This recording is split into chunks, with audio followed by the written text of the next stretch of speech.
You're tuning in to the Black Hollywood Live Network, featuring news, interviews, and commentary on all things Black Hollywood. Hollywood redefined. From Los Angeles, California, presented by Maria Menounos and streaming live thanks to Akamai Technologies. This is Black Hollywood Live, Portraits, featuring intimate, in-depth interviews with Black Hollywood stars and influencers. Black Hollywood Live, Hollywood redefined. You're listening to Black Hollywood Live. And now, the host for Black Hollywood Live, Portraits, Dario Kristen. Welcome, everybody. Welcome to Black Hollywood Live Portraits. I'm your host, Dario Kristen, and here joining me in the studio today are Courtney Stewart. Hello. And DJ Jesse J. Yes, I am. And we have a very special guest with us today. He is one of the most versatile on-air personalities in the game right now, Quddus. Yeah! I like that introduction. You like that? Welcome. Versatile, like Scottie Pippen in the Chicago Bulls era. There you are. Yes. No, nobody under 30 got that at all, by the way. Anybody watching, please just Google Scottie Pippen. You'll get it. Exactly. They will get it very quickly. Well, welcome, and thank you for joining us in the studio today, man. Thank you, man. Thank you for having me. We're excited to have you. Now, you have been in this game for roughly around 12 years now, right? Yeah, going on 13, actually. 13. Now, from the beginning, when we first saw you pop on the scene, you stood out from most of your competition and from the rest of the VJs. If for my hair only. And your name. And your name. And my name your being name. completely name. unpronounceable to most people, yeah. Now, take us back to you as a kid in Canada. Were you the same type of kid that you grew up to be as we saw as Quddus on MTV? Like, what was your personality like growing up? Well, if you ask my brother, I was way more annoying. Oh, man, I always wanted to pick a fight with my brother. I just had too much energy, you know? And I think for what I do now, it's actually a good thing that I have that much energy. But back then, for my brother to deal with, woo, he wanted to whoop me and throw me across the hall. Yeah, so it was definitely a case of just somebody who was always passionate about something. You know, I was passionate about basketball, passionate about music, and obviously that's led me to where I am now. But yeah, I mean, I had a great household to live in. My dad was really passionate, man, very hardworking guy. Really taught me a work ethic. He's from Haiti, first generation. Met my mom down in Haiti when she was down there building schools on a third world aid project. Oh, wow. And so, you know, they fell in love down there. And then my dad relocated to Canada. Imagine the culture shock that he went through and just the hustle he had to put in to, you know, basically overcompensate for the fact that, you know, he was a dentist already practicing with his own business down in Haiti, but then Canada didn't recognize all the education he'd gotten in dentistry, so he had to work that much harder to, like, you know, do apprenticeships all over again, go to school all over again for stuff he'd already learned in Haiti. So that was awesome to be around when I was a kid. My mom being a teacher, an educator for 30 years. So, you know, I definitely developed a curiosity and interest level in the world around me because of her. And, you know, obviously that pays off as an interviewer. So that was what laid the foundation for What an interesting household. Yeah, right? Yeah. So since your mom was a teacher, was education really important? Was it really strict in your house? You know what the irony is? That she was actually not as strict as you'd think. My dad was way more disciplinary. But, you know, obviously my mom, you know, she nagged me quite a bit to finish my homework. But yeah, I think she was really more sweet than that. And she was also really exhausted by the end of the day after dealing with the kids in her class, all kinds of behavioral issues at the wazoo. And so, you know, back home, I think she needed to relax a little bit more. But, you know, at the end of the day, I still passed. That's the most important thing. Right. You did all right for yourself. I'm here. Yeah, exactly. And you mentioned your dad's from Haiti and your mom is Dutch. So was culture, how did culture impact your life growing up? A lot. I mean, just in the way that I listened to all kinds of music. My dad would play compas, which is Haitian music. I know My it well. mom would listen to Van Morrison and Paul Simon and everything in between, really. I mean, jazz was in the house. And my mom being somebody who, you know, she really was a worldly woman. Like, she traveled quite a bit. And so she'd have all kinds of different art from all over the place. And so it created this cultural sponge that is me. You know, I was always really interested in everything that, you know, was around the house. And so that was awesome being raised in that house. Whose personality would you say you are more like, your mom or your father? That's a tough question. I feel like this is a therapy session. I know, right? You know, I think it's kind of a Gonna fusion. It fix really your is. life. Yeah, right? Feel like Jan Levin's I was going to say that. We just had that topic. Yeah, right. Patterns and pathology. Yeah, no, I think it's definitely a combo. You know, my dad had a huge imprint on me. As much as I'd like to claim autonomy from my parents, I'm my own man. They really did inspire me in a lot of ways, and my mom was always so interested in caring and being like that, and I think that really contributed to my philanthropy side. Yeah. It's really, at this point in my life, I can really say I'm more of a humanitarian than I am an entertainer, and I really think that. I mean, you look at my background, the fact that my mom met my dad on a third world aid mission in Haiti, and then even before her, my grandmother was a World War II hero. Oh, wow. She was part of the Dutch resistance, and she was a huge part of what happened there. I'm sure there are a lot of stories that you heard and experienced growing up. Yeah, absolutely. So it definitely all informed who I am. So I give credit all over the place where credit is due. And it's interesting because we had just names. I feel like names are your destiny. And so we had Joyful Drake in here, and she was so joyful, and it just her personality fit her name. And Quddus, I mean, it means a man of peace. Yeah. So, I mean, just meeting you, you have a sense of serenity around you. And would you say that your name kind of formed you into the man that you are? Yeah, I mean, definitely, especially because Quddus was a hero of the Baha'i faith. He was a guy that was a martyr for the cause, and so I always looked at that and said, wow, man, I got to make a difference when I'm here. I always got to make a difference no matter what I'm doing in a positive direction, and hopefully not lose my life in the process. Right. But yeah, it definitely informed a lot of how I've lived my life, and there's a lot in a name. And I mean, obviously, it's also made me very understanding because people mispronounce it everywhere I go, so it just makes me very tolerant and zen-like. And so far as I know, people gonna jack it up. And how do they say what it? do they What say? do they I've say? heard every variation. I mean, Quddus, Quddus. I mean, just Quddus. And I'm always like, you know what? Just call me Q. Yeah. Make it easy for Make it yourself. easy. Call me Q.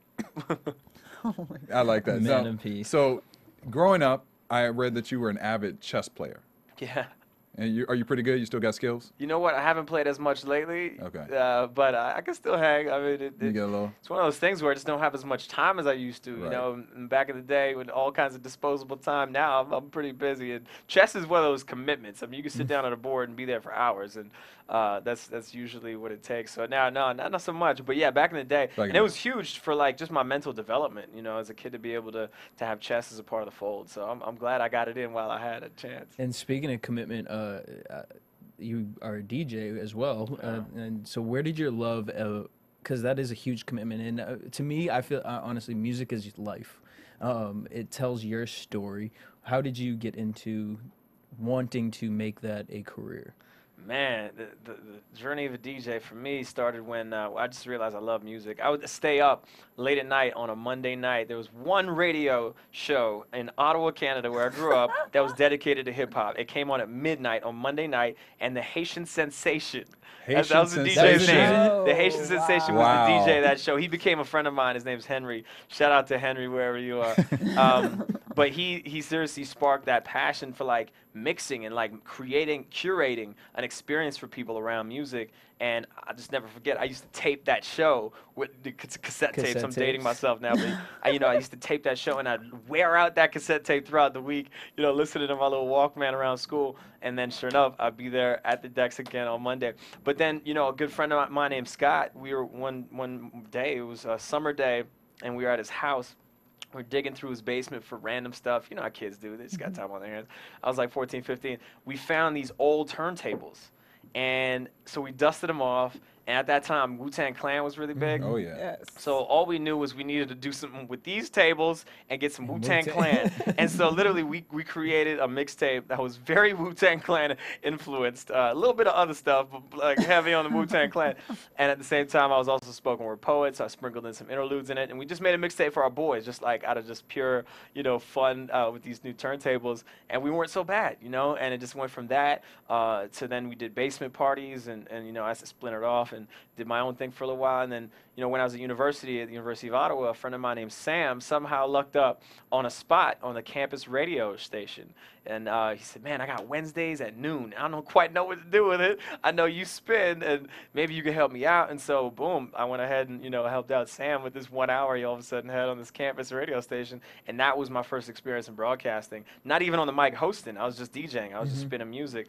And it was like just the purest hip hop. It was just Nas, and like we were so anti like Britney Spears and all that of stuff. No which pop. Is, You were like, no pop. And the irony is, like, 3 years later, I was finding myself TRL. interviewing Yeah, exactly. everybody Yeah. like that on TRL, and I gained an appreciation for those people. I feel guilty for even having ragged on them back in the day, because then you realize, like, they're just people, you know what I mean? And it's like the pop machine has a way of enticing people to make that kind of music, and they just go along for the ride. And you can't really judge them. So you know? finding the turntables was really the moment where you were like, I love music. Like this is my moment right here. Yeah, I mean, really, it was even before that, though. I mean, I remember listening to, when I went to my grandma's place for holidays, she'd be playing Bob Marley around the house. Oh, yeah. And there's just something about being immersed in, like, the way my grandma had her house. It was like, she traveled through Africa. She was just this incredibly cultured woman. So I just really love the arts in general, Yeah. And music was always just the soundtrack to my life. Like, no matter where we were as a family, I could guarantee that there was some really good music. Like the fact that my parents had such good taste in music, cannot be understated. Because I think if we were listening to like some old, whack, like B-side stuff that you probably wouldn't hear, still to this day. But it was timeless music that they played all the time in my house. So yeah, it really seeped into me, and I just knew that music, it really does change your mood better than anything else could. You know what I mean? And it really does. It springs up a lot of different stuff. So as a DJ, I'm sorry. We're all like, I was gonna say, as a DJ, like when you started out in high school, what was like the go-to thing for you, the song or the artist that you always knew would get your party hype? Like, what were you doing as a DJ? Well, you know what? I'm gonna piggyback off my Wu-Tang Clan references I was gonna say, it might and be tell you Wu-Tang. what did not work at the parties, because I really swore my first party. I'll never forget it. It was at a little community center, and we had like, I don't know, maybe 40 people there.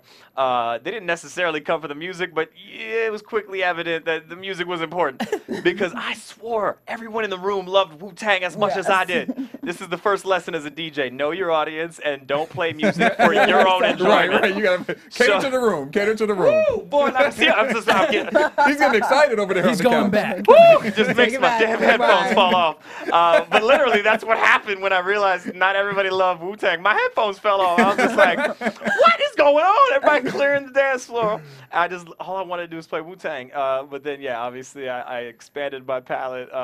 But, back in the day, I mean, it was, Blackstreet was hitting. Oh wow. You know what I mean? Like, Yeah. I'm an 80s baby. I was spinning in the mid-90s, and it was like, yeah, Blackstreet, and I mean, Dr. Dre, and like, all kinds of stuff, man. All right, so And this is going to bring you way back, but I mean, I can remember the first album I ever had was given to me. What was yours? The first album I was ever given. I remember the first album I bought. Oh yeah, was it? So Or you it was bought actually- one before you were given one? Okay. It was a single. It was Rob Bass and DJ Easy Rock. It Wow. Takes Two. I'll never Wow. forget. I bought it at like it was a farmer's market or something like that, and it was like one of those like discount bins or whatever. And I bought it, and I never forget that record's so good. Oh man, it takes two to make a thing. You know what's right.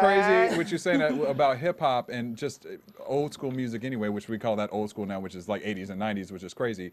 But Rob Bass was on a commercial for like Verizon or something. Like the music is resurfacing, and now these guys are like timeless. able That song to is make timeless. money off of these timeless songs. You know, who Yeah. knew back in the day when they were creating these songs that it would come back and be played, Oh, you know, yeah. and they could get paid for it. Oh Yes. yeah, it's crazy. So we're gonna find a mixtape of yours somewhere that's Somewhere gonna along the resurface. way. It's gonna be the Quddus mixtape that's gonna be on a commercial sometime soon. I hope my mixtapes never resurface, man. Let me tell you, I had the funniest DJ name, and it really speaks to like how serious I was about myself and like what I was doing as a DJ. The DJ alias was DJ Prophet.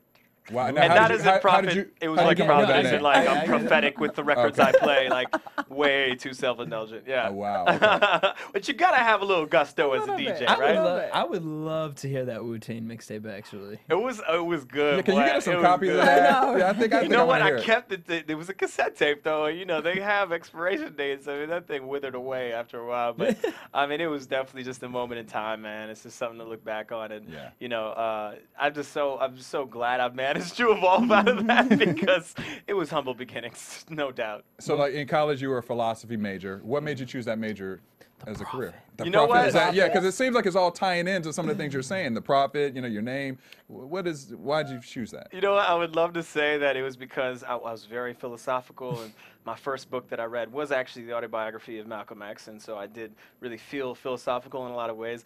Everybody joked around that you could not have a small talk conversation with Quddus. You could, because it was going to get deep at some point. But no, the truth of the matter is, it's because philosophy is actually the easiest course, the easiest major to get into at university. Like you could squeak into philosophy, and I did not have stellar grades. I did not have stellar grades coming out of high school, and so I barely squeaked into philosophy. So what was, at that time, before you knew you wanted to be a host or make that your career, what did you plan to do with with philosophy?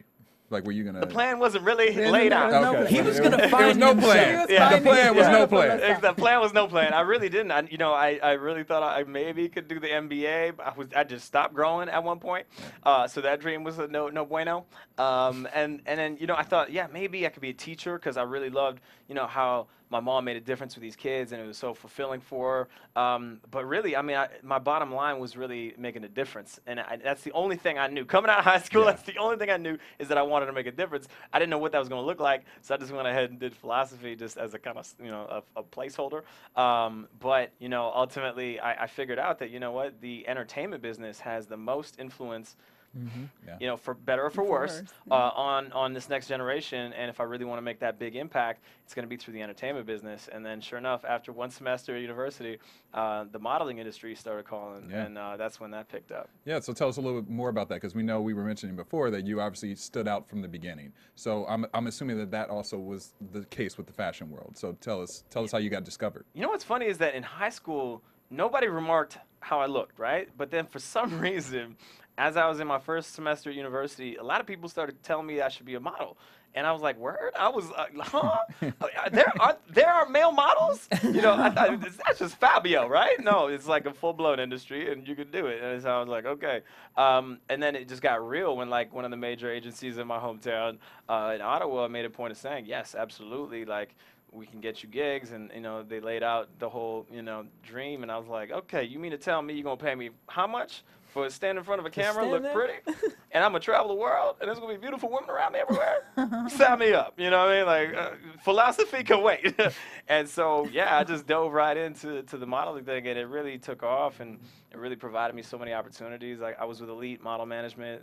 Toronto was a connection that was made eventually. That's big. And that's the top of the tier right there. That was a great jump off. And Honda campaign, McDonald's, and Coca-Cola. I read. You're everywhere. It was like when you're on the right track when it just kind of happens, and it's like you almost don't even have to force it. That's true. And that's what happened. It was so fortunate, man. All these gigs came up, and it really set me up, in a big way. And how'd your family feel about that? I mean, you're from Ottawa, and you went to college for philosophy, and now you're a model. What did your parents say about all this? I mean, my parents have been really supportive along the whole way. They've been really cool about it, and they're open-minded. At that point, I wasn't necessarily a stellar student, so they weren't like, you're giving up this, incredible academia that you've developed. Like, they're like, okay, there's an option for this boy. Because they could tell I was just not that engaged in school. And what they found out in high school, they did this test way too late. But because in like grade 12, they were like, there's something off with this kid, because I was always like the class clown, and always, too completely distracted and not really into schoolwork. And they found out that it was because I was advanced, and they had me in the regular track. Humble brag. But the bottom line was I was not stimulated. I was not engaged because I was bored. And, they didn't figure that out until too late. But then, at that point, you couldn't tell me nothing about the value of being in school. You know what I mean? I really do see the value now. But you gotta be hitched in on an organic way for you to actually be able to achieve and have it pay off ultimately. And the bottom line is I didn't know what I wanted to major in. A lot of people go to university and they figure it out along the way, but a lot of people go to university and they squander a lot of money and they got a degree that they don't even apply. But in our society, even that's better than not getting educated. So I will encourage kids to go to school. But the irony of it coming from a dropout, we don't need to start. You know what I mean? But you had a pretty great path. Like you were saying, if things happen, they must be happening for a reason. Because after that, you were discovered as as a host on Much Music, and then you went on, is it VOX or is it pronounced Vox? Vox. Vox. So Yeah. you then were working on Vox, and you received a Gemini Award, which is the equivalent to an Emmy, right? Oh, well, you know what? I should clarify that. Because I'm an integrous dude. You know, I could have easily been like, No, but the thing is, that show is, we launched the show. So I was one of the writers and one of the hosts of the inaugural season of it. Okay. And then it went on to win a Gemini. So the show ended up winning a Gemini, but I had left after the first season. I think you should just go ahead and take the I claim know, to right? fame. It's so much cooler, right? We won't know the difference. Just go ahead and tell us that it's because of you, Quddus. If you hadn't started. If you Exactly. I know, hadn't started right? it and I will got a take credit. season. I mean, we definitely, the precedent of a show is important, and we laid very down true. really good tracks for it to jump off of. So that I could take credit for. So now, did you feel like you learned a lot during those competitions that really helped you to pave the way to get to MTV? Oh yeah, my goodness. The Much Music VJ search was trial by fire. Woo! I'd never been on live television, and they plucked me from doing that campus radio show. That was the only experience in broadcasting I had. And then they made the announcement with the Much Music VJ search, which works a lot like MTV's VJ search, one that Jesse Camp got really popular and stuff. So next thing you know, I get flown to Toronto, and I'm in front of this live audience, and it's like 7 other finalists, and dude, I didn't know what to do with myself. I felt like it was an out-of-body experience, man. I was like, woo, every insecurity I ever had is now on full display. But yeah, it was definitely an interesting challenge, and it really, it taught me a lot about, how important it is to know yourself. Yeah. If you're gonna put yourself in front of a camera, you better know what you stand for, or you will willow away in the wind, boy. And at that point, I still was finding my way, and you could tell I knew who I was, but I was nervous about who I was. Yeah. So ultimately, a guy named Bradford Howe won, and God bless him, really talented dude. I was the runner-up. But best thing that ever happened to me, because a year later, MTV, what happened in between was Vox, and that was really what nurtured me and really solidified who I was. And a brilliant producer named Maria Ferrano was really that woman that, shook me off and dusted me off from the Much Music VJ search and had me ready then for MTV. And, life's never been the same since. Well, it's funny you say that. You were just talking about insecurities and hosting, because the fact that a lot of people, I was talking to an acting friend of mine, and they were saying how hosting is so different because you put yourself out with hosting. If people don't like you, you kind of take it personal because it's like your personality. But if they love you, it's your personality. So they obviously loved you. So you went from there to MTV. Yeah. How did that happen? Like, obviously they loved something about you. So tell us how that path went where you went to MTV.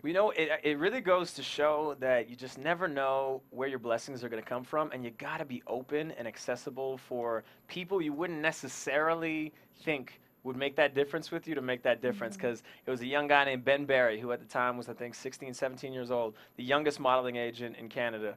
And, he was a guy who was very flamboyant, like big personality, almost felt like he was selling you a car when you hang out with him. But, really good dude, and you could tell that too. And so, I looked past the things that I wasn't really familiar with, from where I was from. I didn't really know how to deal with a dude like that. But, there's something at his core that really said, be in touch with this dude. He definitely means well. Sure enough, after the first season of Vox, he made a point of saying, dude, put together a reel of what you did at the VJ search and what you did at Vox. I'm going to get it to my aunt. She happens to be a senior agent at the William Morris Agency. Wow. And I was like, okay, I don't even know what the William Morris Agency is. I was really green. I was in Canada. We don't know. Sure. So I was like, but that sounds real fancy, and I will definitely get you a reel.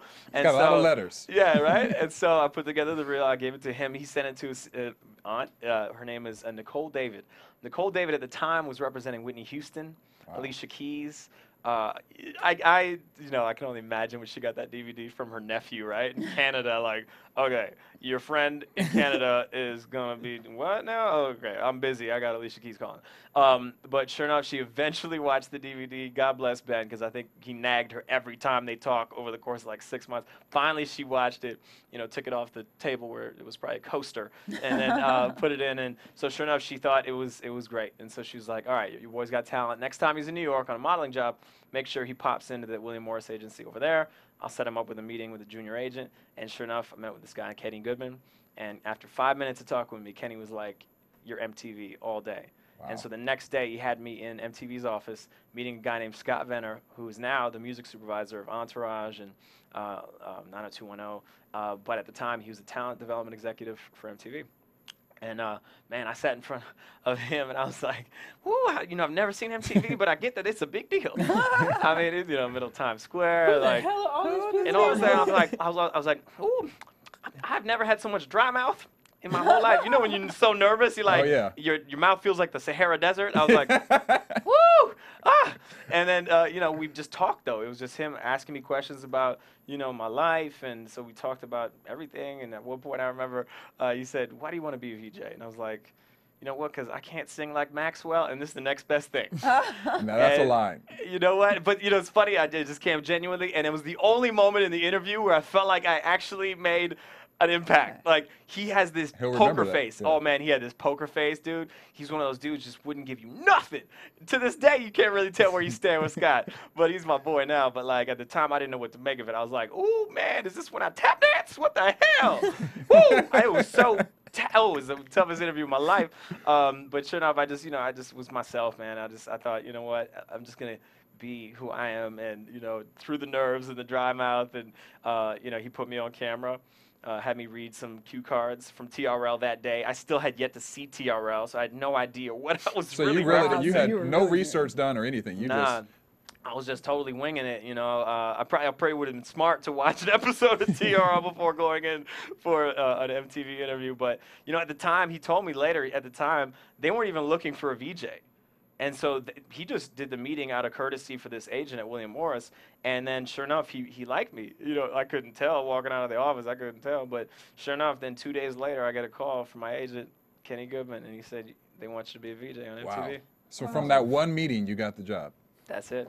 Man. That's it. Normally, they put these VJs now through like 7 or 8 rounds of screen tests and stuff. But like, I think he actually gave me the audition tape, and I watched it back. I'm like, I get it, like, because I was just unbridled energy, man. Yeah. I was so like unfazed by what I'd seen on MTV because I didn't see anything. Yeah. I think a lot of these kids, they walk in and they think they got to be like Carson Daly, or they think they got to be like, and I didn't have any reference points. I was just like who I am, and so they created a slot for me, and they had me go down to the beach house like about 3 weeks later and start my career at MTV. So now you're at MTV. You're on this huge platform. I'm assuming at that point you probably had you did some research and realized how big this platform was. Did you ever become overwhelmed? Like, how you start to get in your head at that point. So. Oh my God, did I ever get in my head? Dude, I had insomnia like you wouldn't believe. Because I was this kid from Canada who, middle class upbringing. I mean, I worked for everything I had. My parents worked for everything. All of a sudden I'm in the lap of luxury. All of a sudden I got kids screaming on my name, girls running up to me, running their fingers through my hair. I'm like, this is kind of weird, but it's cool too. I kind of like it. Woo! But then they're paying me more money than I ever seen in my life. Like, it started to become like I put a lot of pressure on myself. And I also, I was very conflicted because at that point I was very clear that I wanted to make a difference, right? And I'd come off a show called Vox, which was really a substantial show. It was like the young 60 Minutes, if you can imagine. Yeah. Magazine show format, dealt with, drug abuse, dealt with everything that young people were dealing with, but also had fun, lighter stuff. But it wasn't the emphasis of our show. So all of a sudden, I'm on like this poppy, fluffy, I felt like a sellout. Really? Yo, I felt especially like a going sellout. from hip hop, I'm sure, like the whole hip hop, I get Dude, it. and my first gig with MTV was as the sidekick on the Mandy Moore show. Wow. So imagine I'm a DJ Yeah, was like, talking all kinds of self-righteous stuff about how, hip hop is it. And like, next thing you know, I'm like, hey, the Mandy Moore show. Golly, what the hell happened? So, listen, I mean, it was a rough summer to adjust to it. Yeah. A case of insomnia like you'd never believe. But, I came out of it very grateful for the opportunity, and definitely having just enough foresight to realize that, this may not be the show that makes me feel comfortable, but it is something that will eventually lead to me having the show that I do feel comfortable in, that is mine, that I have ownership of. How did the other veteran VJs treat you since you were the newbie on the block? Were there any phases that they put you through, or any pranks or anything? I wish. I mean, it was really, and maybe this is, I'm going to take responsibility for maybe it not being completely what it was. I mean, I was in a way intimidated to really get in because it was a completely different world. So a lot of times I would just go back to my hotel room. You know what I'm saying? I wouldn't make a point of going out for drinks. At that point, I was actually adamantly not drinking. So imagine a Canadian kid who decides that he's not going to drink at the MTV Beach House. Is that heard of? I don't even No, know. I mean, like, Option? I mean, Right, I right. think it was the running joke. Everybody was like, "So this kid Quddus, right? He got a mop for a haircut, and he don't drink." But you know, I was that guy. I was really, you know, I had a lot of very like, you know, strong beliefs, and so I mean, I would have fun, but I wouldn't drink, and so yeah, it kind of limited my social engagement with everybody a little bit. But you know, Carson gave me some advice when I first started. I remember my first time meeting him was at the Foundation Room in the House of Blues. And Scott Venner, he walked me into this party, and there was all kinds of like stars around. I was like, okay, I recognize her from a movie. I recognize him from a movie. And then Scott walks me up to Carson, and I'm like, so I'm the new guy. You any advice for me?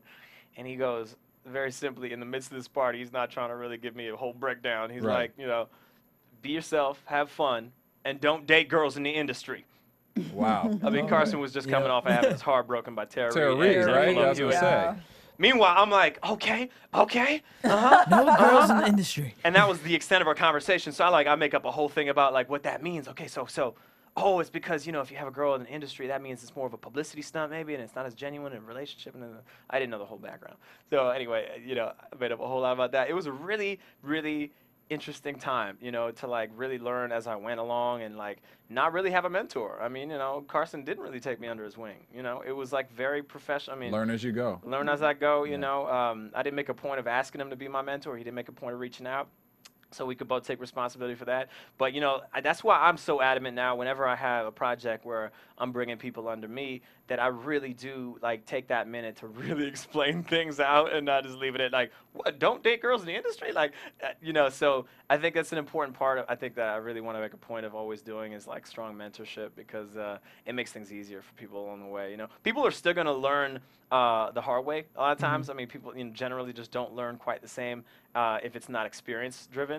But I definitely feel like, you know, along the way, I could have used a couple lessons. But listen, it all turned out, you know, I'm very blessed to this day. So Where it's you all mentioned good. don't date in the industry. What is your dating life like? I mean, what do you tend to date outside of the industry? For a while there, I completely? did. I mean, I ran with that advice. I was like, that is the Bible for me in the industry. I was not.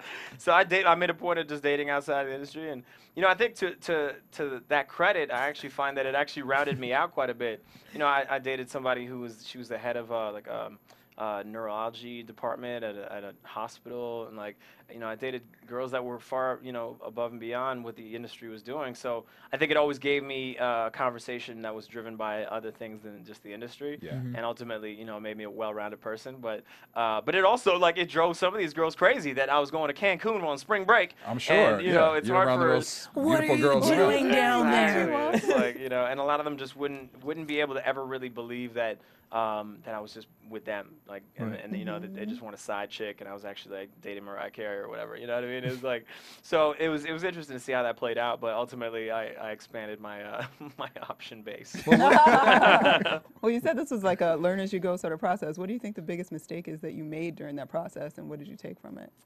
You know, I would say not making a point of getting a mentor. I think having a mentor really, you know, even though, I mean, listen, the selection of a mentor is imperative. So just don't get any mentor. Get somebody who's actually got the life that you want.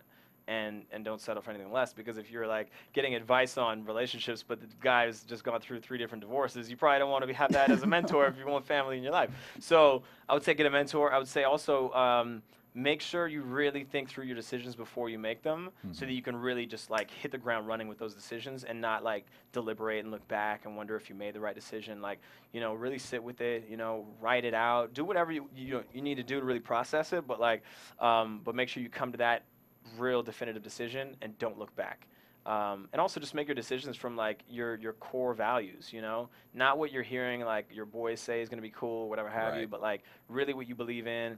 And yeah, I mean, I think that's really important. Yeah, I could give advice for hours though. You know, No, don't man, get this me is great started on stuff. my soapbox. I'm sure, you know, our listeners are appreciating it too. What musically? I mean, you know, you were so hip hop, and you know, you said as you worked with TRL, there were some certain artists that you kind of realized like, oh, well, there are people too. But musically, who was the artist or what was the moment that, you know, whatever it was that you did with TRL or MTV, that kind of just made you look at it like, huh, I actually kind of dig this? Or was there a specific artist that really changed your whole mindset on music as far as that? And I opened think it up? actually I could give Justin Timberlake a lot of Really? credit because, you know, in JT. sync.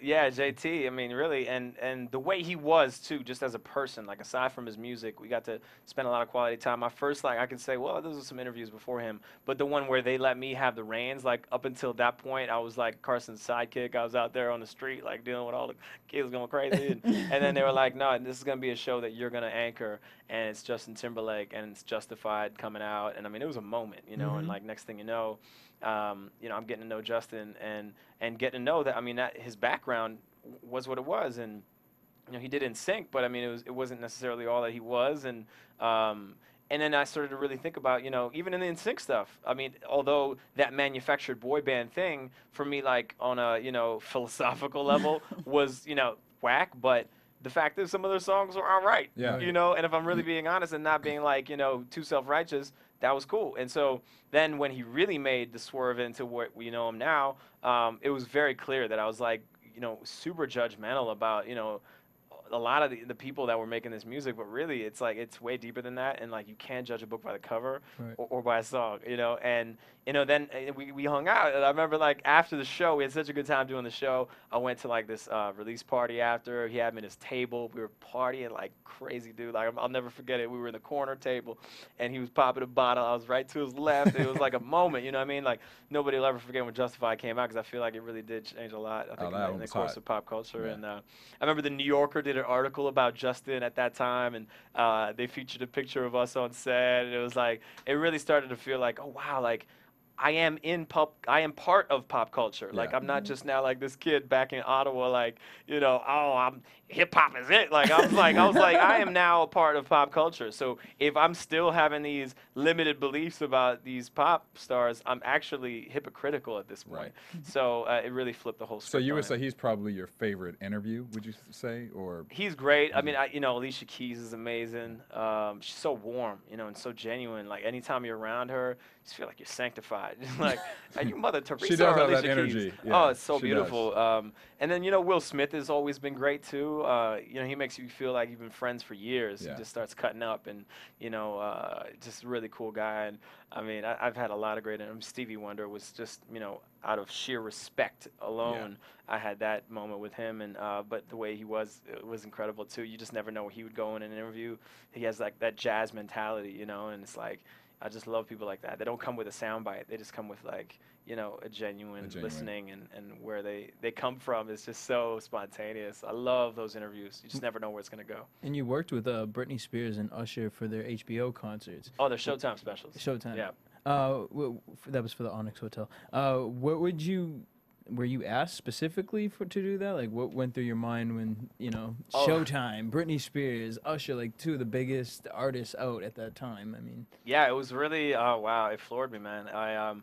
Because I still was not really embracing my place in all of it. I really didn't. I still didn't, you know, kind of own my power. I didn't really feel like I was just happy to be there. I was almost surprised to be there still. So when things like that would pop up, I'd be like, wow, yeah, man, I'm doing all right. You know what I mean? I've like, arrived. I'm doing all right. Yeah, like started from the bottom now. that we hit, you know what I mean? So it was dope, man. I mean, the times that we had too, like, I mean, Britney Spears, we were down there, and just a good time, you know what I mean? And she's a sweet girl, you know what I mean? People, like, obviously, they skewer her now. She's gone through it, you know what I mean? Like, her family being what it is, I feel like it's, you know, it's all interconnected, man. If you see it, like, it's just a family thing, ultimately, but you know, Usher was great. I remember the Usher tour was crazy because I can imagine. I had a crush on all of his dancers. You know Binky Binky, oh yeah, from Electric Red? yes, yeah. So that was dope, and I got to fly down my brother. You know, that was the best to me when I got to have my family come and experience it. You know what I mean? Like, because that really brought my worlds together, and yeah, it was just like my brother was just wide open on it, you know what I mean? And so my mom, she got to like come by TRL, and like she saw all these kids screaming for a son hosting the show. What is their reaction to that? I mean, Like- it's pride. It's pride. I mean, they Yeah, they're really happy, you know, because I've really maintained myself, and I think that's at the end of the day, like what they're most proud of is not necessarily the hype around it, but it's the fact that like I'm still me, you know what I mean, Yeah. at the end of the day, and I, because you see enough examples of people that do kind of fall out of grace, so to speak, That's very because true. the business is what it is, but man, I've been really blessed. I've kept enough good people around me to keep me grounded, and it's been good.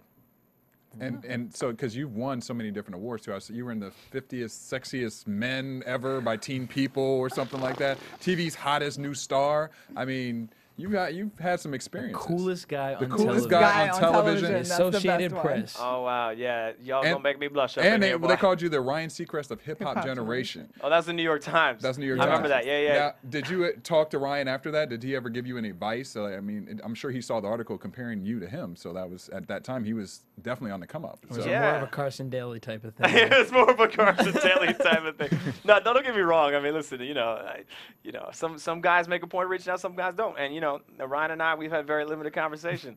But it's all good because we both got different paths. Both and, busy. Yeah. You know what I mean? Both busy people. I get it. So no, but I mean, I was at the time I didn't quite know what to make of that because Yeah. I felt like. You know what? Like I was still taking myself too seriously, and I was like, "I'm my own man." What you mean, Ryan Seacrest? Like, I feel like it was definitely an honor. I mean, Ryan is killing it. He's It at the never top of made his you game. look like, okay, now that they're comparing me to Ryan Seacrest, like, how do I, should I be doing this? Did it ever make you like conflict within yourself? Yeah, I definitely because at the time I was also an A&R. I was developing artist. I was a director. And, so I felt like wow, I need to really start to make those other elements of what I do and my creativity more pronounced because they're gonna chalk me up as any other host if I don't do that. But at the end of the day, like I really at this point don't really care. Like I used to care so much about like what those articles would say, or even if it was good, I would like care. So it's just like, but now you just gotta it's live tough your not life. to. I mean, it's tough. You know, not but to. it's all like it's been really great, you know what Yeah. I'm saying? But still, like people get so precious about their image and like how they're perceived, and I just feel like it's all people take themselves way too seriously. I certainly was of that ilk, and now I'm just like, you know what? I'm just gonna live my life, and Different y'all place. can write about me whatever you want. Yeah. And ultimately that's what matters. So you were at MTV from 2001 to 2006, and you left. Mm-hmm. How a lot of fans were obviously bummed that you left. How is your relationship with MTV, or how was it when you left MTV? It's been good. I still got friends in the building today, but they knew that I wasn't fulfilled. They knew that I had other things that I wanted to explore, and so they weren't altogether surprised when I left. Obviously, the rotation was a little bit out of funk. We had like 4 VJs doing TRL at the Right. time. Yeah, it wasn't Yeah. Vanessa was there at the Vanessa was time. on, Yeah. Damien. So it's not like they were like completely ass out without another host, but like. But yeah, I feel like it definitely brought a certain element to it that wasn't around anymore. But we all moved on. You know what I mean? And like MTV is a different network now, but we still we're in talks with them about something else now, and it's all good. I mean it's been a blessing like just to be able to find my way outside of MTV because MTV at that point in my life had become so synonymous. It was like I was the MTV guy everywhere I went, and so that part of me that was like wanted his autonomy, wanted to be independent, and still had that like that chip on his shoulder about being that hip hop dude. Did you feel pressure being a black man on the network at that time when you had such a big spotlight? Yeah, I felt a bit of pressure, but I don't really feel it that much. I felt like I had a lot of support. Yeah. Like I remember distinctly some people in the game like Kanye and like a lot of people like they really made a point of telling me just how much I meant to the landscape to be there on TRL. That's great. And represent the way I did. So I always felt really, really, really honored to be a part of that mix. And but yeah, towards the end, it just didn't really serve my growth. You know what I mean? Like Yeah. at a certain point, I feel like I did everything I came to do as a VJ. I interviewed Stevie Wonder. So after Stevie Wonder, I was like, I don't know what else I could do. You know what I mean? Like I kind of felt like I hit the ceiling as a VJ. I was there for 6 years. a long You had a time. job for any. Longer than most. So it's a good run, and at that point, I knew I wanted to dig deeper into creativity and like really, get back to my roots as a DJ, as an A&R because all the way along while I was a VJ, I was developing artists, and I actually almost got my own record label. And I remember we were at Red. Red is like an independent arm of Sony, and there was this group that I was going to sign. And word got to MTV executives that I was going to start this record label, and the executives were like, we'd like you to focus here on MTV.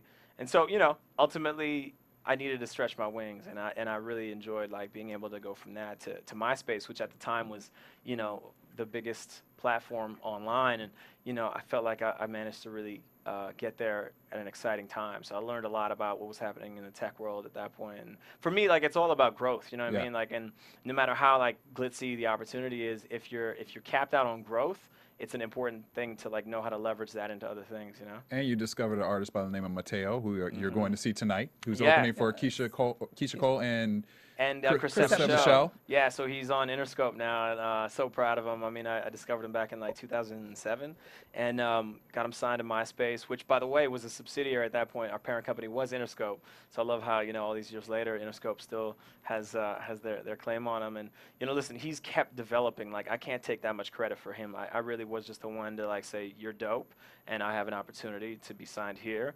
But like, you know, he is a visionary and great songwriter.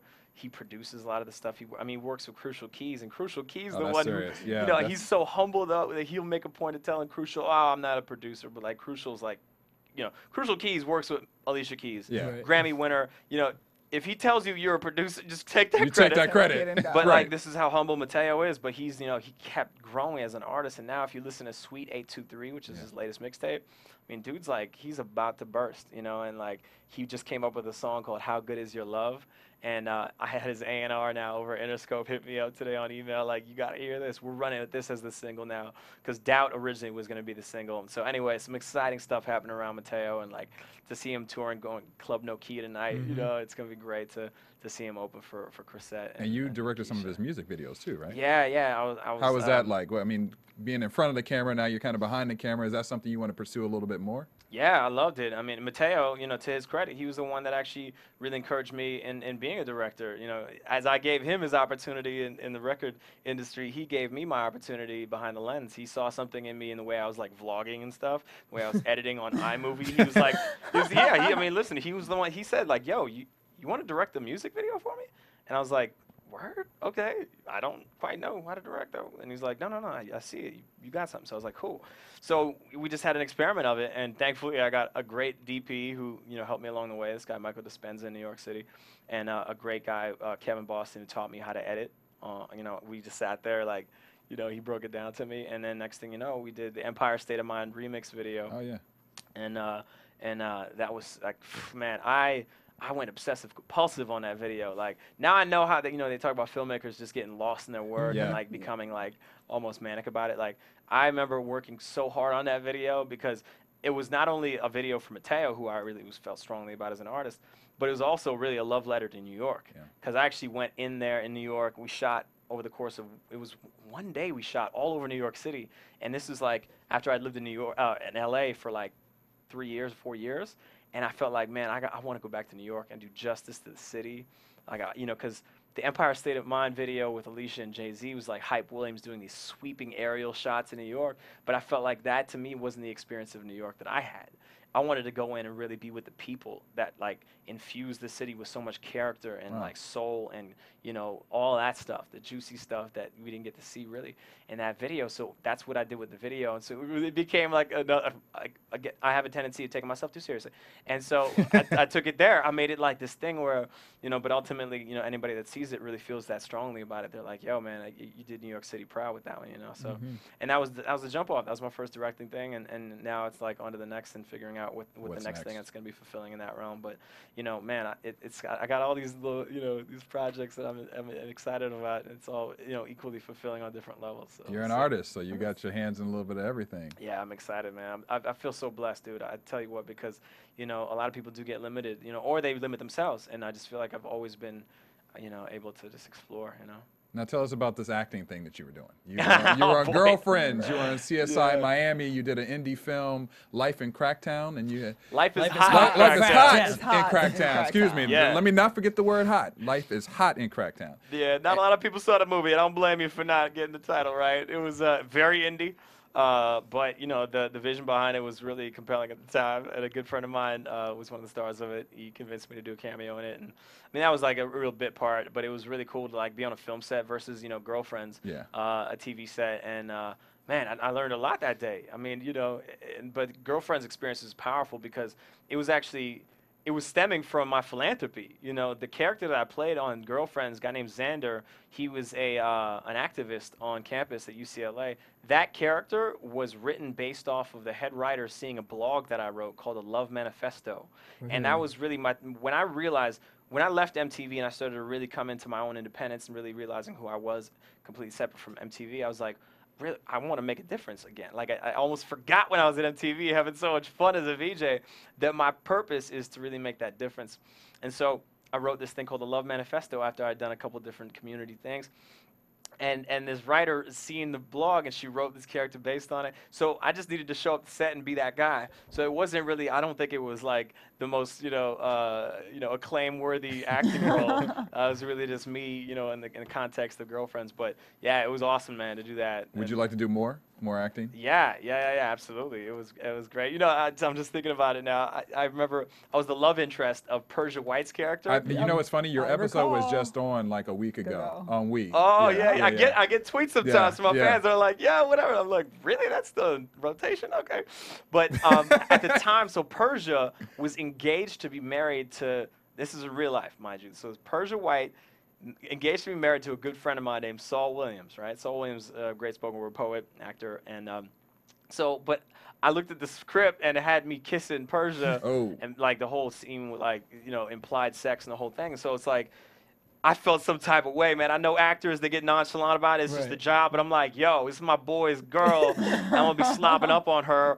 And then go hang out with him later. I'm going to go hang out. So I literally called Saul, and I was like, yo, so, I'm on Girlfriends next couple of weeks, right? And he's like, yeah. And I'm like, did Persia tell you about our scenes? I was so worked up about it. He's like, dude, come on now. I'm a grown man. You go ahead. Do your thing. Just don't grab it too much. And, no, but he didn't even say that. It was very, very cool. So, yeah, honestly, moving forward, I feel like, I'm very open to acting again because it was a great experience. But, yeah, we'll see. We'll see what the future holds. And you didn't have to audition. You're on the host of Duets. And you didn't actually have to audition for that process? Yeah. It was one of those things where, my track record was what ABC was already convinced about. And really all it took was a meeting where they, confirmed that I was You must be guy. gangster in your meetings. You go, like most people have to audition like 6 times. My man goes in for 1 meeting and he gets every job he gets. You know what? I never really thought of it like that. But yeah, there is a pattern. But yeah, the casting producer on the show, he had seen what I'd done at MTV. But then, what they made a point of saying in these meetings, prepping for Duets, was they wanted a host that was really a music guy, not just a host who happened to like music. Right. And so, they looked at what I did after TRL, and they're like, oh, wow, he was an A&R executive and then, music video director and, like, really, DJ throughout. And it's like, he's really a music guy. So that was it. That was the rationale. So they apparently didn't even meet with anybody else. They just met with me, and then, I remember when that meeting was going well because it was like 3 dudes, and then they called in the head of the network within the middle of the meeting. And so when he came and sat down, and I knew he was the boss. Nobody had to tell me he was the boss because he came in and he put his feet on the table, and he crossed his legs like this, and he just looked like that. And after about 10 minutes, he's like, okay. And then he walked out the room, and I was like, I think this is going well. So, yeah, I was really blessed, man, with that Duets opportunity because that really put me back on the map. I was kind of off the radar doing the behind-the-scenes stuff for so long. So to get back out there with Duets was dope. Now, what was it like working with John Legend, Kelly Clarkson? You probably already knew him, right? Yeah. I was going to say, you probably had already interviewed them at some point. Yeah, I was excited that John was going to be part of the cast because John and I go back. Like, I remember introducing him one of his first showcases in New York City when he was still John Stevens. This is when he was like coming out of college and he was still like a consultant at a business management he's from company. Ohio. Oh, exactly. Yeah. And so all these years I've known him, and now to see him like, on the panel and really surprised by the way, like he managed to get his personality across in a way that I hadn't even experienced being his friend for all these years. So I was really happy about that. And Kelly being like the sweetest of sweethearts, and like Robin just being wild, man. That dude, he would be drinking on set, and I would just be like, oh boy, we're about to get an entertaining show. It's all good. Like you need one of those on the panel. You need a wild card. And so I was glad that Robin was that for us. And do you watch him on Real Husbands of Hollywood? Oh man, he's so good on that show. I remember actually. I bumped into Kevin and Robin when they were planning that show at the Chateau Marmont. It was one night we just all happened to be there, and Chris Spencer was there too. Chris Spencer is one of the writers, and I think he's an executive producer on the show. but they were talking about Real Husbands of Hollywood, and it sounded ridiculous. They were all like having way too much to drink, and they were like kind of like, you know, soft pitching it to me just as they were coming up with the ideas for it. And I was like, man, as silly as y'all are, it'll work, you know. And sure enough, I'm so happy. I mean, this show's doing well. It seems like. Yeah, I mean, I think it's their #1 rated script or unscripted It's funny show. that he's a big drinker because he's also the face of Remy Martin. Oh yeah. He is the face of Remy Martin. He is not shy about his love for the liquor. As far as music shows, I mean, you know, with X Factor, American Idol, The Voice, I know in an interview you spoke about Simon Cowell, and you aren't too keen about the way that he talks to some of the contestants. Yeah, I just feel like, listen, I appreciate his honesty. Let me like not get it twisted about the fact that he is very, very real. He comes from that place of, okay, he rationalizes it by being tough on them because the business is tough on people, and I get that. But I just feel like in certain cases, you know, it's important to have a finesse about the way you communicate. You know what I mean? Like, you can be real, you can be honest, you can be blunt and get people prepared for a tough business by not having, like, you know, something ruthless and cold about you at the same time. And overall, I'm sure he's a perfectly fine guy, but I think that he really took on this, like, persona. Yeah. And it builds ratings. And it builds ratings, and I get that. And, you know, but at the end of the day, like, me having this artist development background myself, I know, like, what it's like for these young artists, and I know it's not the easiest thing.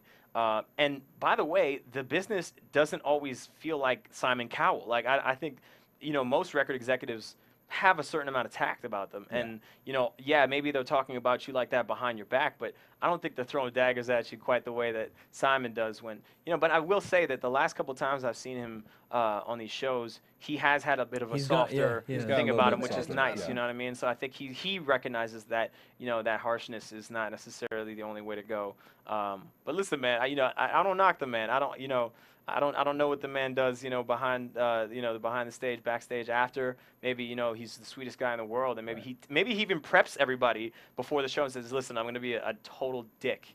So, you know, brace yourself, like, you know, and those are the people that are shook up regardless of what he says. So you would work with him on X Factor then? If the call came in, you would say, you know what, Simon, I'll take over this job. I mean, honestly, I would want to meet with the guy. Like, you know, I'm not one of these dudes that's just like jumping at a biscuit if you throw it at him. You know what I mean? Like, I would want to sit and talk with the man and like see what his mind state is like. But you know, I'm not quick to judge anymore, man. I'm not gonna say that, you know, Simon's this or that. I think he's probably a well-intentioned guy, and you know, I just feel like sometimes people's deliveries get misinterpreted, and maybe I'm misinterpreting Simon altogether. How do you feel about, as a host, Khloe Kardashian? She was a host on X Factor. She took a lot of flack from some people. What were your thoughts watching her, and do you have any advice? She just seems nervous. Yeah. She just seems like she hasn't done it enough. I think she got a tough rap. Well, could you say it's also kind of awkward that they paired her with Mario Lopez, who's someone who's so like seasoned and just delivers to the camera? Yeah. I mean, it definitely. Yeah, it was one of those things where as soon as they announced her casting, I thought, oh man, like. They're definitely trying real hard right now for ratings, and they're bringing in a girl with, you know, obviously a fan base. So it makes sense on a certain level, but like I was praying that they screen tested her thoroughly and that they were really confident in what they saw on the screen test. But then it's a whole nother equation when you put her in front of thousands of millions of people, you know. And so they learned a lesson the hard way. I mean, I don't know if she's continuing on as the host. They're crazy because I love her, but her QVC infomercials, they should have learned from those. But I love you, Khloe. I really I mean, listen, the thing is, like, I get the rationale because she's such a great personality on these reality shows. But it's like sometimes, you know, it's a different muscle. It doesn't translate. Now tell us about Q Side. You're the executive producer and host. So give us a little bit more information about that. So yeah, the Q Side was really just born from a blog that I started just to share the dope stuff I come across with my friends, and then it just organically grew and grew and grew. And then, you know, it went from me vlogging at these different cool events to like, wow, you know what, maybe I should actually make a proper web series out of this thing. And that's what it became. And so this past year, we jumped it off as a web series. We partnered with Electus and Ben Silverman's shop over there, and they have a premium YouTube channel called Loud. And we just had fun, man. We just basically, you know, hung out with some of my favorite people in the business. And really, the show is very simple. It's your favorite stars doing their favorite things in their element. And really, you know, taking heed of the fact that like a lot of these entertainment news shows, they don't make a point of like really making it, comfortable for these people to really be themselves. They put them in a junket or, these very sort of stiff environments or their studios, and they expect people to be as comfortable as they can. So it's like we're flipping it and we're saying, no, I'm gonna go to their elements. I'll go hang out with, my boy Lamorne Morris. We play basketball because that's what he wanted to do. So we played one-on-one. That was the segment, Cassie Steele from the LA Complex, she wanted to bake me a velvet cake. So, we did that. So it's like, it's way more organic than most entertainment news shows, and it's just more fun, man. And they probably really appreciate it because it's such a more humble way of approaching. You probably get more out of them. Yeah, absolutely. I mean, a lot of people have been saying that when they see the show, it just feels like nobody has their guard up. And, if they do have their guard up, I'm liable to say something hella real and just like make them feel real comfortable real quick. And I saw in one of the videos you have posted on your site, the word emotional intelligence came up and your eyes seemed to light up. So why does that word mean so much to you? Oh, well, emotional intelligence is something I really have gotten, I've really gotten to know because I did a workshop last year. It was a phenomenal workshop, self-development workshop, essentially a leadership program for people that are always looking to take to the next level, figure out, what's not working, what is working, how can I take my life to the next level. So I did this workshop, and it really comes down to emotional intelligence. It's really like understanding oneself, being able to really understand the pathology, as Ayanna Van Zandt would say, and the patterns, and really being able to break them up and really understand what's really going on under the hood. Sometimes we go through life and we're always about doing and doing and doing, and we don't really like take that minute to like really figure out and be introspective about how we can really improve our communication with people, how we can improve our relationships, and that was the work that I did in this workshop, and I want to make this work available to everybody. The fact that it's not in public schools, especially with shootings like Newtown happening, you realize it's like this kid was not able to compute his emotions. He didn't have emotional intelligence. Same thing with Whitney Houston, another example, a pop culture reference. I mean, it's like this woman, she didn't have the emotional intelligence to be able to go through her life and navigate these unique challenges. I mean, by no means am I saying I know how to walk in her shoes, but at the same time, there's people that are able because they do have that core of understanding about themselves, and you know what I mean? It's like, so anyway, that's something I'm really passionate about because I feel like that's the gap in the education system right now. And coming from a mom who was an educator for 30 years, who dealt with these behavioral issues in these kids, that's exactly what she could have used. Is like having these kids understand, like, like how to focus and being able to like be present and respectful and and understand the value for themselves and like just a lot of things that it's a whole nother conversation, really. I mean, emotional intelligence is a really spanning thing, deep but subject. It's dope. It's really like it's the evolution of our species. Yeah. If you really break it down, like we're now at a tipping point where you're looking at like Oprah in some ways. Really, she represents to me a huge example of someone who has actually been able to mainstream emotional intelligence. The way that she does her shows, I mean, it's long form workshops. It's like she talks people through different things. She brings people on who are experts in basically emotional intelligence, is understanding, the human condition and breaking it down in spiritual terms as well. But I mean, it's like hugely valuable. And so the more ways we can like get that going in the mainstream, then it'll make more. The more evolution we'll have as a culture. And what next projects are you working on? Oh man, well the Q side is going to TV, so we're taking it from the web to the TV now. Yeah. Do you have a date set? Thank you. No, we're still in development with it. So, Okay. But yeah, when as soon as I get the word, we'll get the word. So that's cool. And then we have a hidden camera show. I came up with this hidden camera show because hot girls get away with shit. They really do. And so we made a hidden camera show called Hot Girls Get Away with Shit. And where can people watch that? People can check it out on Loud. Check it out on Loud, yeah, okay. we have the partnership with this premium YouTube channel, and it's called Loud. And so yeah, if you go to youtube.com/loud, you can catch up on all the Hot Girls Get Away with Shits, and also the Q side is on there as well. Well, before we finish the interview, we have a couple questions that we want to play around with and This see is if kind of like the crazy question. this is the crazy questions. Lightweight All right. question. Yeah, fun lightweight questions. All right, I'm going to give you 5 questions. You give me quick answers for them. Favorite rap artist of all time? Favorite rap artist of all time? Wu-Tang. Common. What has been your favorite moment of achievement to date? Whew. Oh wow. Favorite moment of achievement to date? Oh boy, dude, that's a tough one. I don't even think about. You can this skip stuff. it. You can skip it. I'll skip it. We'll go. Let's go to this one. What is a hidden talent that you have that most people would never expect to see you do? Probably spoken word poetry. Really? Oh, Yeah. You got a little line you can drop for us, like on the whim right now? Like right now. You know what? I haven't done it in a while, so but it's really now it's just poetry. But yeah, I used to do spoken word back in the New York days. I did Nuyorican Poets Cafe, Jimmy's Uptown, and all that. But yo, man, I wouldn't want to totally misrepresent myself by. No, I do not want to go there. No but pressure. spoken word poetry. Spoken word poetry. Okay, last question for me is, if you were stranded on an island for the rest of your life and you could bring one person with you, who would you bring and why? Oh, that's easy. And why? It's my girlfriend right now. Yeah, she's dope. And she's out listening to us right now, and Yeah. I can tell you how your evening is going to go after answering that question that way. She might be doing a cartwheel over there. She might be backflipping right now in our lobby at the studio. She's All awesome. right, all right, Courtney, what you got for us? Well, we have Hire Fire Casting Couch from your MTV VJ days. Lala Anthony, Vanessa Manillo Lachey, or Suchin Pak. Who would you hire? Who would you fire? And who would you put on the casting That couch? is so hard, yo. What are you asking of me? You are asking of me. I see a little sweat go on the forehead right now. Every bit of emotional intelligence I've learned is coming into your question right now. Wow. You know what? It just depends on the show. Depends on the show. Yeah. It's a hosting It's show. the hosting show. Nah. It's a hosting show. Yes. It's like on how to host. So duets. If you were to move on, who would you hire? Who would you fire? And who would you? For And this is duets. all for fun, so ladies, Yeah. no offense to anyone, it's all for fun. Yeah, for I would duets. say Vanessa. Would be the host? You Who would you hire- fire? Who would you fire? Just because maybe their life's too busy. I don't like this line of questioning. I want to skip this one. All right. These are my friends we're talking about here. All right, so my game is called None of Your Business. I'm going to ask you a couple questions. You can say none of your business to just one. I think he wanted to use his none of the business on On the last this set of one. questions Yeah, that Courtney right? had. Well, I don't know because I gotta take off my jacket. Yeah, it got warm in Getting here. hot in here. Warm. Somebody give him a towel, please. All right, so we'll start with an easy question. What was your most embarrassing dating experience? Embarrassing dating experience. Oh man. Wow. You know what? I embarrassed myself in a conversation about politics with a girl. That, by the way, is really not the ideal way to jump off a date.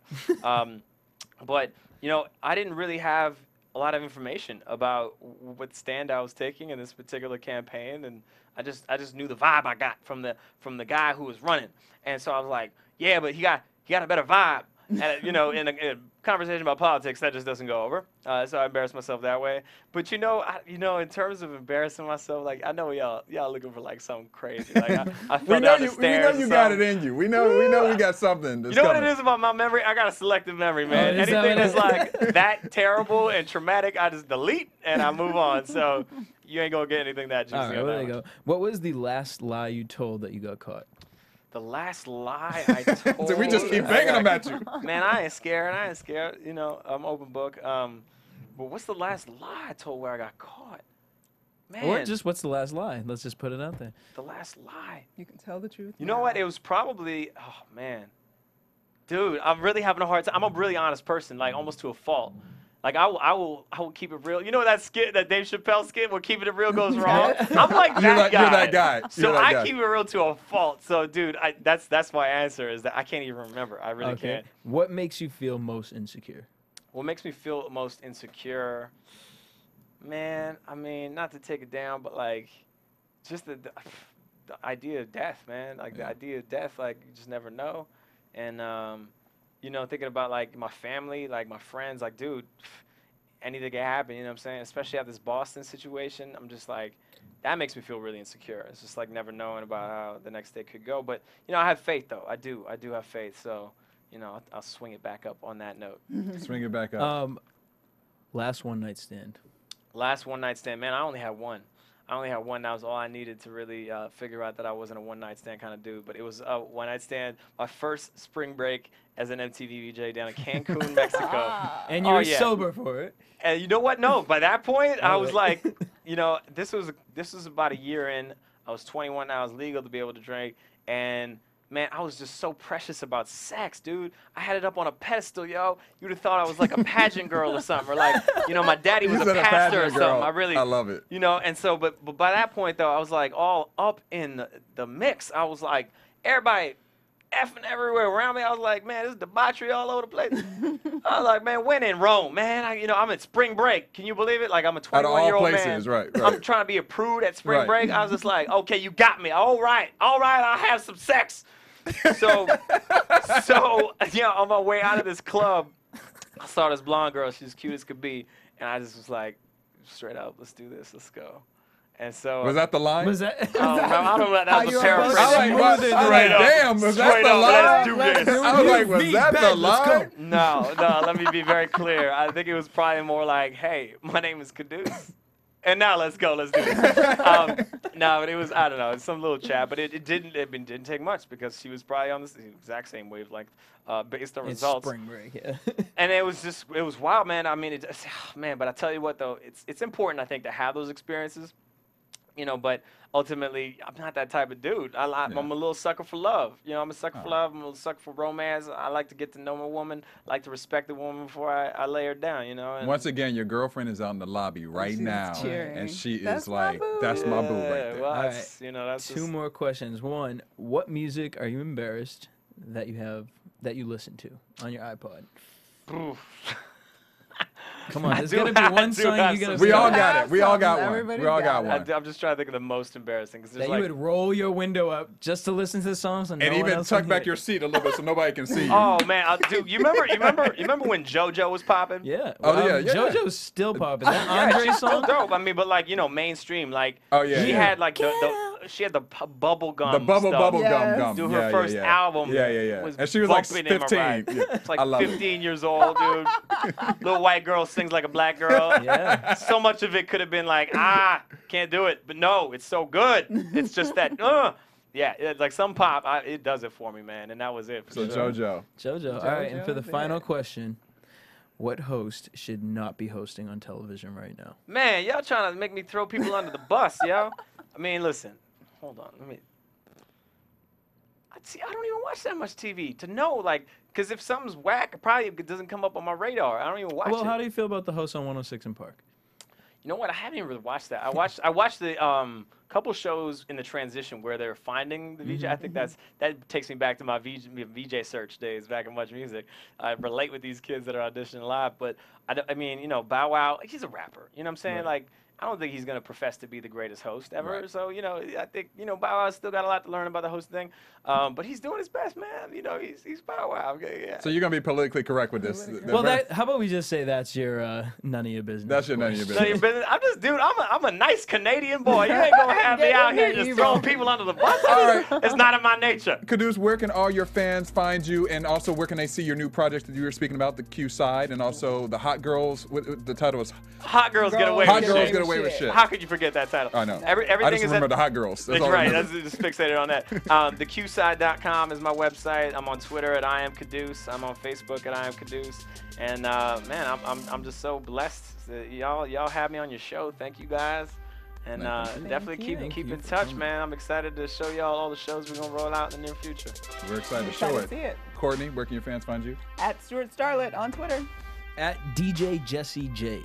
And I'm Dario Kristen. You can find me under my same name under Twitter and Facebook. Thank you guys for tuning in to Black Hollywood Live Portraits with our special guest, Quddus. Be sure to check out everything that he's doing because it's all exciting. And be sure to tune in for our next episode. See you soon. From producers Maria Menounos, Kevin Undergaro, Phil Svitek, Dario Kristen, and the entire BHL staff, we would like to thank you for tuning in to the Black Hollywood Live Network. If you have questions or comments, tweet us at BHL Online or email us at info@blackhollywoodlive.com. For more exclusive content, visit blackhollywoodlive.com. This has been a presentation of the Black Hollywood Live Network. The views expressed here are those of the host only and do not necessarily reflect the views of BHL or its owners or principals.